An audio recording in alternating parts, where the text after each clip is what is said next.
जय गुरुदेव। सभी साधकों का मैं एक बार फिर से स्वागत करता हूँ। और आज मैं जिस विषय पर बात करूँगा, थोड़ा चर्चा करूँगा, वह है क्या शक्तियाँ हमें सोना लाकर दे सकती हैं या फिर जो पैसे रुपये होते हैं वो ला कर के दे सकती हैं। जैसे अप्सरा या कोई यक्षिणी अगर हम कर लेते हैं या कोई भी जो है वह इस प्रकार की प्रत्यक्षीकरण से जुड़ी हुई जो ये साधनाएं होती हैं, क्या इन्हें हम करने के बाद में उस शक्ति से जो सोना गोल्ड होता है वो प्राप्त कर सकते हैं। आज इस विषय पर मैं बात करूंगा आपके साथ में, क्योंकि कई साधक ऐसे भी हैं जो हमसे इस बारे में जानना चाहते हैं, जिज्ञासा रखते हैं कि गुरुजी क्या अगर हम अप्सरा कर लें तो क्या वो हमें गोल्ड ला कर देगी, सोना ला कर देगी, रुपये ला कर देगी। यक्षिणी कर लें तो क्या वह हमें धन ला कर के देगी। तो देखिए, मैं आज आपको बताना चाहता हूँ, यहाँ पर मैं वास्तविकता से ही अवगत करा रहा हूँ आपको। और अगर मेरी बातों पर आपको जो थोड़ा बहुत जो शंका हो तो वो जब आप जीवन में कोई ना कोई शक्ति से जुड़ जाएंगे, प्रत्यक्षीकरण कर लेंगे या किसी भी रूप से जुड़ेंगे उससे, तो आपके सामने आ जाएंगे स्वयं कि मेरी बातें में सत्य है या फिर नहीं है। ठीक है ना। इसका आकलन आप तब कर पाएंगे, शायद अभी ना कर पाएँ, लेकिन मैं आपको वास्तविकता से अवगत करवाने की पूरी कोशिश करता हूँ। अब मान लीजिए कि आपने कोई शक्ति अब मान लीजिए आपने धंधा यक्षिणी साधना की। ठीक है, मैं धन के मार्ग पर ही कह रहा हूँ, गोल्ड के विषय में ही बता रहा हूँ आपको।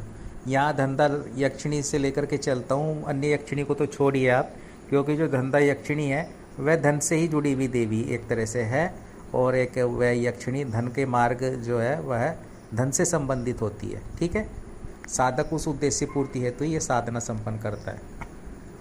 अब आ जाते हैं कि क्या वो जब प्रत्यक्षीकरण कर लेता है, जैसे आपने मान लीजिए किसी साधक ने धंधा यक्षिणी का प्रत्यक्षीकरण कर लिया, तब क्या वह उसे जो गोल्ड ला कर देगी, सोना ला कर के देगी। प्रत्यक्ष करने के बाद भी वह आपको कोई सोना ला कर के नहीं देगी, कोई गोल्ड ला कर के नहीं देगी। ठीक है, अगर आप ऐसा बोलेंगे, उसको ये बोलेंगे यक्षिणी को कि मुझे जो है ये 10 तोला सोना चाहिए, ठीक है, मुझे 1 किलो सोना चाहिए, या मुझे चांदी चाहिए, या मुझे इतने लाख रुपये चाहिए, तो वो जो है कदापि आपको ला करके नहीं दे सकती, और वह आपसे रुष्ट भी हो सकती है और आपको छोड़कर भी जा सकती है। ठीक है, तो ये चीज़ आप ध्यान रखें। अगर इस तरह के विचार रख करके कोई साधक साधना करता है, सर्वप्रथम तो उसको सिद्धि ही प्राप्त नहीं होती। अगर आप ये कामना रखते हुए साधनाएं करेंगे कि मुझे 10 तोला सोना रोज़ प्राप्त हो जाए, मैं इसलिए यक्षिणी कर रहा हूँ, मैं इसलिए अप्सरा कर रहा हूँ कि मुझे 1 किलो सोना रोज़ ला करके दे, मुझे रुपये ला करके दे, पैसे ला करके दे, तो ये नहीं होता है चीज़ें। अब वो क्या होता है उसमें, अगर मान लीजिए प्रत्यक्षीकरण भी आपने किसी यक्षिणी का कर लिया है, धंधा यक्षिणी का कर लिया है, तो वो शक्ति आपके धन के मार्ग खोलती है। आपके जो है बंद होते हैं धन के मार्ग कहीं ना कहीं से।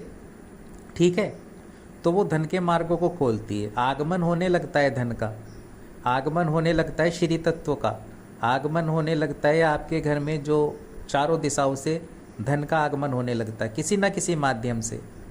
ठीक है, माध्यम कोई भी हो सकता है, कुछ भी हो सकता है। आपका जॉब लग सकती है, आपका बिजनेस अच्छा चल सकता है, रुका हुआ पैसा जो वो आपको प्राप्त हो सकता है। ठीक है, तो ये क्रियाएं उसमें होती हैं जब आप एक धंधा यक्षिणी साधना भी करते हो। और रही बात गोल्ड लाने की, तो आपको कहने की आवश्यकता नहीं होती है। जब आप कोई यक्षिणी या अप्सरा साधना करता है कोई साधक, तो छोटी मोटी जो चीज़ें होती है गोल्ड वगैरह की, वो ला करके देती रहती है बीच बीच में उपहार स्वरूप। कभी आपको एक सोने की असरफी दे दी उसने, है ना, अपनी इच्छा से। आपको ये बोलना नहीं है कि मुझको इतने तोला सोना दे दो, मुझे 1 किलो सोना दे दो, मुझे 2 किलो सोना चाहिए, मुझे रुपया चाहिए, पैसा चाहिए। तो वो मनोभाव पर चलती हैं ये चीज़ें, और फिर जो है आपसे जो है आपके भावों पर वो क्रोधित भी हो सकती है। ठीक है, क्योंकि जब आपके भाव भाव इतने नीचे होंगे, आपके में लालच की भावना होगी कि मुझे तो 10 तोला सोना ही चाहिए, मैं तो बस बैठे बैठे खाना चाहता हूँ, मैं बस और कुछ भी नहीं करना चाहता, है ना। आप परीक्षा कुछ मेहनत ही नहीं करना चाहते हो, तो ऐसा नहीं होगा कि आप पे कर्जा चढ़ जाए। आपने धंधा यक्षिणी साधना की है, वो आप पे कर्जा चढ़ जाएगा, कर्जा चढ़ा हुआ है वो भी नहीं उतरेगा, खाने के लाले पड़ जाएंगे, रोटी की भी दिक्कत हो जाएगी, पैसा कहीं होगा नहीं, उधार लोगों पर आपका जो है चढ़ा रहेगा। तो वो चीज़ें नहीं होंगी आपकी लाइफ में। एक आप जो है अच्छे से जीवन व्यापन करेंगे, है ना, बहुत ही अच्छे से जीवन जिएंगे आप अपना। धन की कोई कमी नहीं होगी, श्री तत्व की कोई कमी आपके जीवन में तब नहीं होगी। इतना होगा आपके जीवन में कि आप दूसरों की भी सहायता कर सकें, जो भूखे हैं उनकी भी सहायता कर सकें, जो निर्धन हैं उनको भी दान कर सकें। इस कदर आपको धन की प्राप्ति होगी, ठीक है।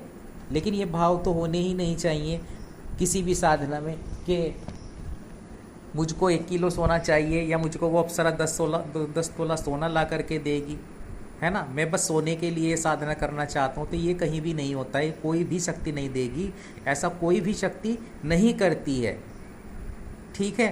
तो ये चीज़ आपको समझनी होगी आपको।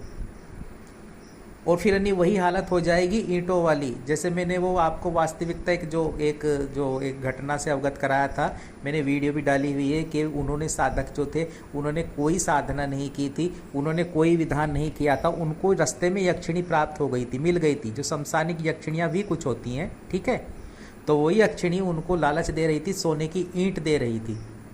लालच भी आपको देती हैं ये बीच में, ऐसा नहीं है कि आपको लालच नहीं देंगी, लालच देंगी। और जहाँ आप जो है आप लालच में आए, जहाँ आपने ये कामनाएं रखी, तभी फिर जो है आपका पतन शुरू हो जाता है, साधक का पतन शुरू हो जाता है, शोषण शुरू हो जाता है। बदले में वो आप पर हावी हो जाती है, आपका ही शोषण करना शुरू कर देती है, चाहे वह कोई भी शक्ति हो, चाहे वह यक्षिणी हो, चाहे वह अप्सरा हो, चाहे वह कोई भी शक्ति हो। तो ये आपको जो है बातों को समझना होगा।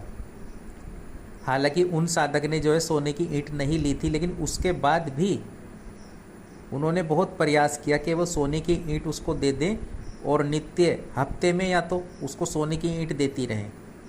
तो लेकिन उन्होंने नहीं दी, क्योंकि उनको पता था कि अगर मैं ऐसा करूँगा तो इसका जो है मुझको ज़्यादा चीज़ें देनी पड़ेंगी। ऐसा नहीं है कि चीज़ें शक्तियाँ आपको दें, बदले में आप उनको वो कामना ना रखें, है ना। इतनी बड़ी कामना रखेंगे तो वो भी आपसे कामना रखती है, ऐसा होता नहीं है।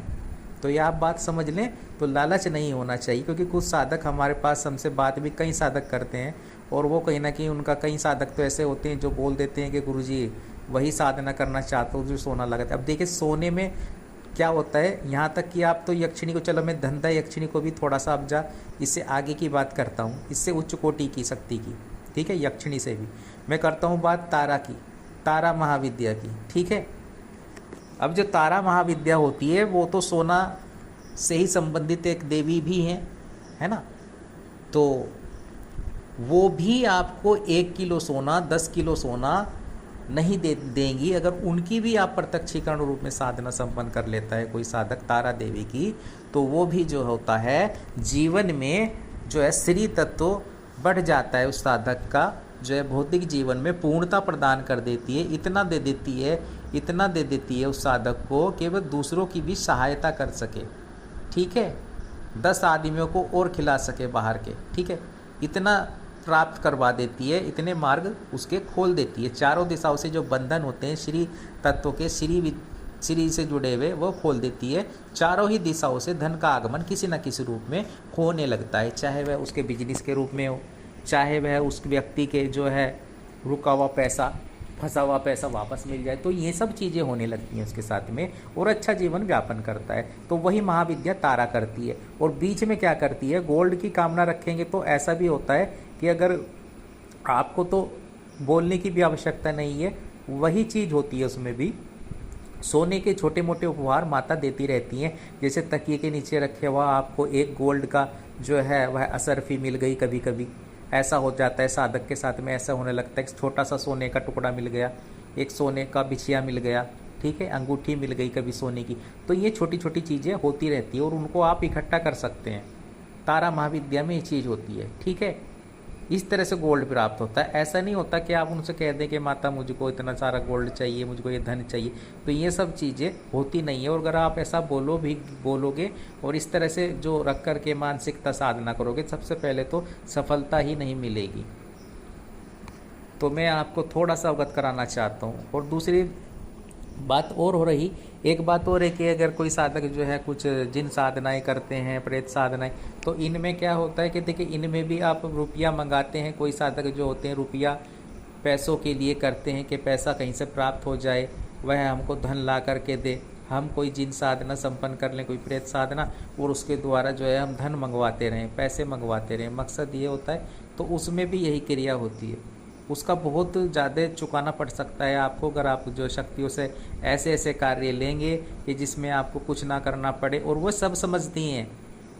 कुछ साधक जो होते हैं साधना करने वाले, सोचते हैं कि वह जो शक्तियाँ बेवकूफ़ हैं, वह जो प्रेत है वह बेवकूफ़ है, वह जो यक्षिणी है उसमें अकल नहीं है। आप ऐसा भाव रखते हैं, वो आपसे 4 कदम आगे चलती है। वो समझ जाती है कि कैसा लालच ये साधक कर रहा है, किस भाव से हमारी साधना संपन्न कर रहा है। परीक्षा ये कुछ मेहनत ही नहीं करना चाहता, ये केवल हमसे ही प्राप्त करना चाहता है ना। वो आपको मार्ग देंगी, धन के आगमन के रास्ते खोलेगी, तो उस पर चलें आप। तो ऐसे भाव रखते हुए जब आप साधना संपन्न करेंगे तो आप जो है वास्तविकता में रहते हुए जो है सफलता प्राप्त कर सकेंगे। इसीलिए मैं बताता हूँ कि जो सत्य बात होती है वही बताता हूँ कि आप काल्पनिक दुनिया में ना रहें। शक्तियाँ भी जब कुछ साधक पूछते हैं मुझसे कि गुरुजी वह कैसे आती है, अप्सरा होती है तो वह कैसी होती है, यक्षिणी होती है तो वो कैसे मतलब आती है आपके पास में, तो जो मैं आपको बता रहा हूँ वो वही है कि साधारण रूप में वह शक्तियाँ आपके समक्ष आती हैं। और जब आती हैं तो शायद आप उनको जो है ये मन में रहे बिना, जो कि आपकी कल्पना से परे होता है। एक प्रेत साधना भी करेंगे तो उसमें भी ऐसा नहीं है कि उसके सींग निकले हुए, जैसे कहा जाता है कि कोई भी प्रेत हो चाहे ब्रह्म राक्षस हो, वो तो यदा कदा ही इस तरह से जो भय प्रदान करते हैं वो तब करते हैं। साधना के बीच में भय प्रदान आपको हो सकते हैं, लेकिन जब अंतिम दिन होता है, जब प्रत्यक्षीकरण उनका होता है, तो सौम्य स्वरूप में ही अधिकतर वे आते हैं आपके सामने जब रहते हैं, जब वचन बंद हो जाते हैं। तो ऐसा नहीं है कि सींग निकल रहे हैं, दांत निकल रहे हैं, तो ऐसी क्रियाएँ नहीं होती हैं। तो जब आते हैं कि सौम्य रूप में ही एक आते हैं। ऐसी ही एक अप्सरा आएगी आपके पास में, है ना, ऐसी एक यक्षिणी आएगी, तो डरने की आवश्यकता नहीं होती है। तो एक साधारण रूप में ही वे आते हैं।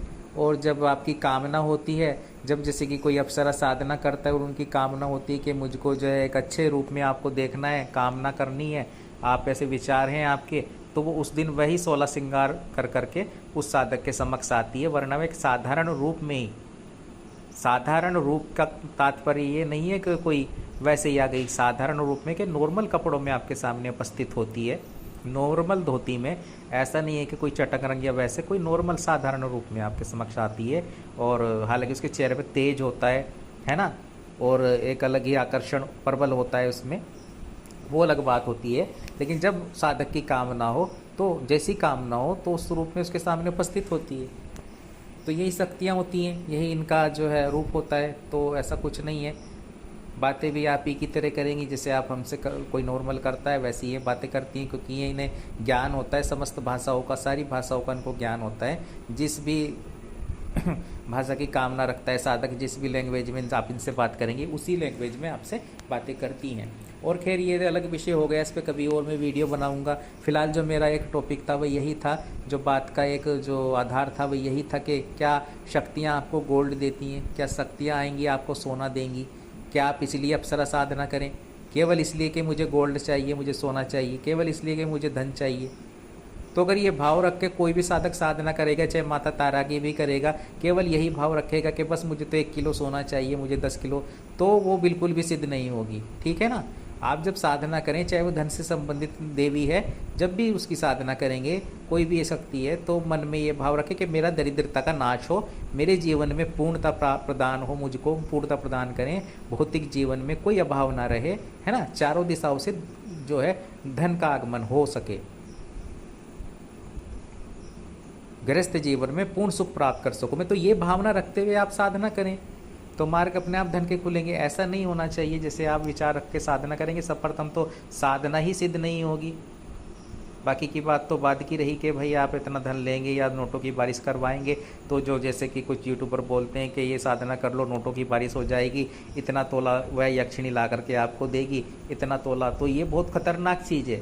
ये जो आप उनसे मांगते हो ना, और वो दे भी सकती हैं, ऐसा नहीं सक्षम नहीं है, वो दे देंगी आपको। मैं आपकी बात को भी ये बताना चाहता हूँ थोड़ा सा, कि जैसे मैंने कहा कि वह सक्षम है हर चीज़ के लिए, लेकिन आपको ऐसा चीज़ मांगोगे उनसे तो वो बदले में आपसे भी लेंगी, और ऐसा लेंगी कि दोबारा मांग नहीं पाओगे, दोबारा 10 तोला 1 किलो सोना नहीं मांग पाओगे, उसका वसूल लेंगी आपसे। वह यक्षिणी भी वसूलेगी, वह देवी भी वसूल सकती है आपसे, है ना, उसकी भरपाई नहीं कर पाओगे फिर। तो ऐसी कामना मत रखो और अच्छे से साधना करो, और जो है जीवन में कोई अभाव ना रहे, ये सोचते हुए साधना करो कि जो आप जो है पूर्ण हो, भौतिक अभाव ना आपके जीवन में रहे, चारों ही दिशाओं से धन का आगमन हो सके। ठीक है ना।